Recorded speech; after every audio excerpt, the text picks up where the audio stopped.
Good morning everyone. Welcome to the Swastik Education Campus. Today we are going to take our chapter number 6 from Maths workbook. Chapter number 6 is the jump error. ये explanation already हमने text book में से देख लिया था. आज हम उसकी एक्सरसाइज भी सॉल्व करेंगे. Okay, so let's start it. So 5 knots of 100. तो 5 knots 100 की कितनी होगी? तो 5 into 100 is equals to 500.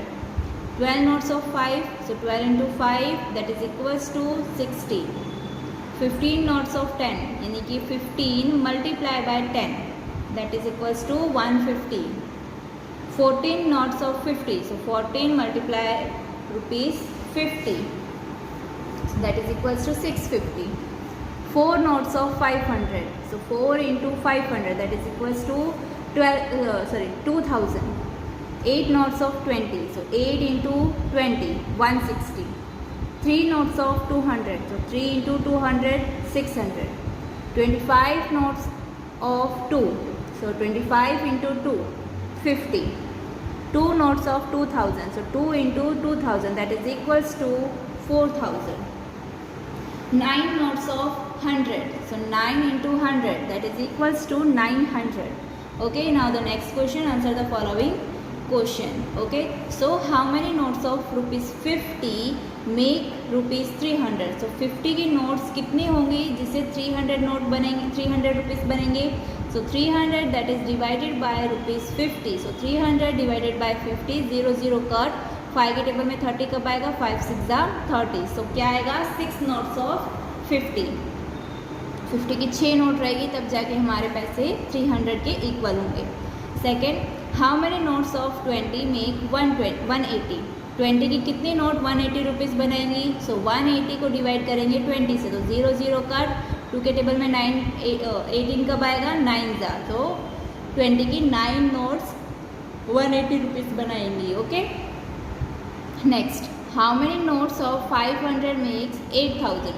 500 की कितनी नोट लगेगी 8000 बनाने में? सो 8000 डिवाइडेड बाय 500, सो 0 0 0 0 कट. 5 को 80 को 5 से डिवाइड करेंगे तो आंसर क्या आएगा? 16 जा, 5 16 जा 18. सो 500 की 16 नोट्स लगेंगी 8000 बनाने के लिए. How many notes of 500 100 and 5 make 620? अब हमें 620 रुपीज़ बनाना है, बट इन तीनों नोट का यूज़ करना है. तो हम क्या करेंगे? 500 की 1 नोट लेंगे, 100 की भी 1 नोट लेंगे एंड 5 रुपीज़ के 4 नोट्स लेंगे. सो 500 प्लस 100 600, 600 प्लस 4 टाइम्स 5 20, 600 प्लस 20 620, यानी कि 1 note of 500, 1 note of 100 and 4 note of 5. Okay, now the last, how many notes of 100 50 and 10 make 230? तीनों की नोट मिल के 230 नोट बनानी है. सो सबसे पहले मैंने 50 ले लिया, 50 को 2 टाइम्स ऐड किया है, 100 को 1 टाइम्स एंड 30 को 3 टाइम्स, यानी कि 1 note of 100, 2 note of 50, 3 note of 10 that makes 230 rupees. Right the interest paid in the table given below. अब आपको इंटरेस्ट लिखना है कि 500 का लोन लिया गया है, लेकिन आपको बैंक में इंटरेस्ट के साथ में 570 देना है. तो आपने कितना रुपीज़ इंटरेस्ट दिया? तो हम क्या करेंगे? इंटरेस्ट वाली वैल्यू में से हम मेन वैल्यू जो है वो माइनस कर देंगे, यानी कि 570 माइनस 500 क्या आएगा हमारा आंसर?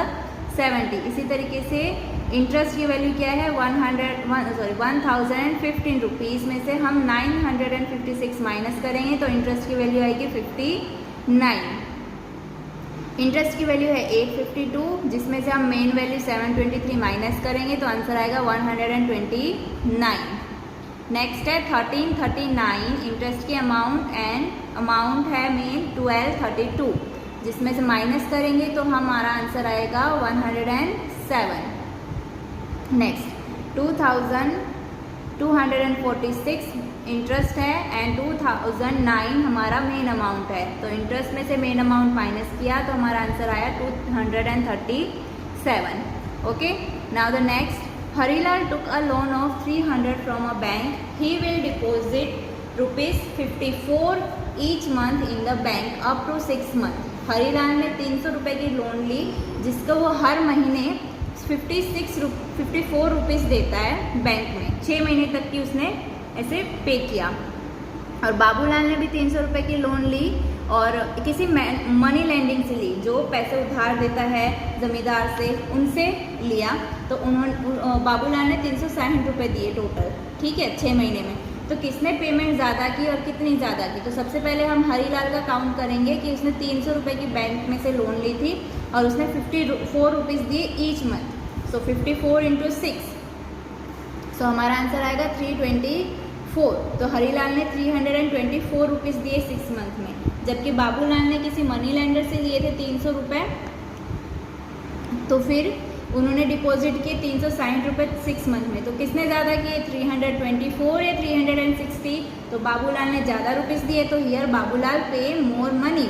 अब क्या करेंगे, बाबूलाल की पेमेंट से हरीलाल की पेमेंट को माइनस कर देंगे। तो हमारे ज़्यादा पैसे कितने ज़्यादा भरे उतने आ जाएंगे।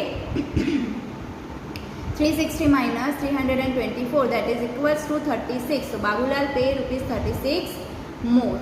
Okay, now the next, Shankarlal took a loan of 6,000 from a bank to make a shop. Shankarlal ने 6,000 रुपये लिए शॉप बनाने के लिए, बैंक से लिए। उन्होंने डिपॉजिट किए 1060 each month in a bank up to 6 month. उन्होंने हर महीने 1,060 रुपये दिए बैंक को 6 महीने के लिए। और रजनी भाई ने लोन ली 6,000 की किसी मनी लेंडिंग से, जिसको उन्होंने 6,600 रुपये वापस दिए 6 महीने में, ठीक है। तो किसने ज़्यादा पेमेंट की और कितनी ज़्यादा की? तो सबसे पहले शंकरलाल का देखेंगे। उन्होंने 6,000 की लोन ली थी, हर महीने उन्होंने कितना दिया था, 1,060 रुपये 6 महीने के लिए। तो 1060 को 6 से मल्टीप्लाई करेंगे तो हमारा आंसर आता है 6,360। अब रजनी भाई ने पेमेंट कितनी की थी, 6,600, राइट। तो किसकी ज़्यादा पेमेंट है, रजनी भाई की। तो हम यहाँ पे क्या लिखेंगे, रजनी भाई पे मोर। अब क्या करेंगे, कितनी पेमेंट ज़्यादा की? तो रजनी की पेमेंट से शंकरलाल की पेमेंट को माइनस करेंगे, यानी कि 6,600 माइनस 6,360। सो आंसर आएगा हमारा 240। सो 240 रुपीज़ रजनी भाई ने ज़्यादा पेमेंट की है। अब हमें बताना है प्रॉफिट और लॉस, और अगर प्रॉफिट और लॉस हो रहा है तो कितने का प्रॉफिट और लॉस हो रहा है वो भी हमें मेंशन करना है। तो सबसे पहले प्रॉफिट कब होता है, जब हम कम में चीज़ खरीदते हैं और ज़्यादा में बेचते हैं, तब हमें प्रॉफिट होता है। और लॉस कब होता है, जब हम जितने में हम खरीदते हैं उससे कम में अगर हम दें तो वहाँ पे हमें लॉस होता है। तो बाइंग प्राइस इट मीन्स हमारी खरीदी हुई value, selling price it means हमारी बेचने वाली वैल्यू।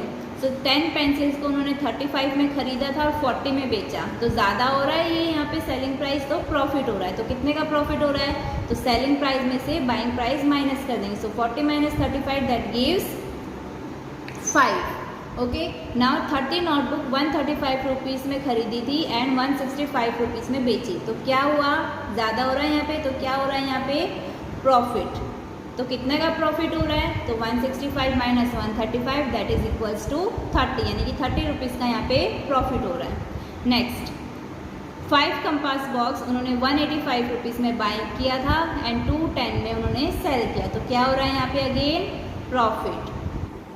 कितने का प्रॉफिट हो रहा है, 210 minus 185 that is equals to 25 rupees का उन्हें प्रॉफिट हुआ। 1 टेबल उन्होंने 325 में उन्होंने बाय किया था एंड 403 रुपीज़ में उन्होंने सेल किया। तो यहाँ पे क्या आएगा, प्रॉफिट और loss, profit. So 403 minus 325 that is equals to 78 rupees. तो 78 रुपीज़ का उन्हें क्या हो रहा है, प्रॉफिट हो रहा है। नेक्स्ट, 1 चेयर उन्होंने 340 में खरीदी थी लेकिन उन्हें 285 में बेचा। 340 में खरीदी थी एंड 285 में बेचा, कम हो रहे हैं पैसे यहाँ पे। तो यहाँ पे क्या आएगा, लॉस। कितना लॉस हुआ, सो अब बाइंग वैल्यू में से हम सेलिंग प्राइस माइनस करेंगे। ओके, सो बाइंग प्राइस है 340, सेलिंग प्राइस है 285 that is equals to 55 rupees का यहाँ पे लॉस हो रहा है। नेक्स्ट, इन्होंने टीवी खरीदा 9,645 में एंड सेल किया 8,992 में। तो यहाँ पे क्या हो रहा है, फिर से कम हो रहा है, यानी कि लॉस हो रहा है। सो 9,645 माइनस 8,992 इज इक्वल्स टू 650 3 यानी कि 653 का उन्होंने लॉस किया है। नेक्स्ट 4 kg ग्रेप्स यानी ग्रेप्स, तो 4 kg ग्रेप्स इन्होंने 280 में खरीदे थे, जिन्होंने सेल किया 310 में। तो यहाँ पे क्या हो रहा है, अगेन प्रॉफिट, कितने का प्रॉफिट हो रहा है, सो 30 रुपीज़ का प्रॉफिट हो रहा है।